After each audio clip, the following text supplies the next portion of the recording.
ఈరోజు వినాయక చవితి. కాశీలో ఈ ఒక్క గణపతిని చూసినంత మాత్రం చేత 56 మంది గణపతులను చూసినంత ఫలితం వస్తుందని చెప్పేసి కాశీఖండంలో రాశారు. కోట్ల మంది గణపతులు ఉన్నారని కాశీఖండంలో ఉంది. కోట్లాది గణపతులు. ఎంతమంది గణపతులను మనం దర్శనం చేసుకున్న పుణ్యమే. కానీ ఈ ఒక్క గణపతిని దర్శనం చేసుకున్నంత మాత్రం చేత కాశీలో మొత్తం గణపతులందరినీ దర్శనం చేసుకున్నంత పుణ్యం అని చెప్పేసి కాశీఖండంలో రాశారు.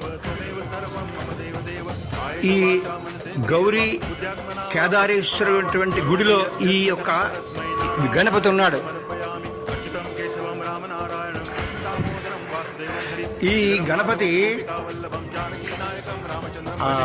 తొంటి గణపతి, సాక్షి గణపతి, చింతామణి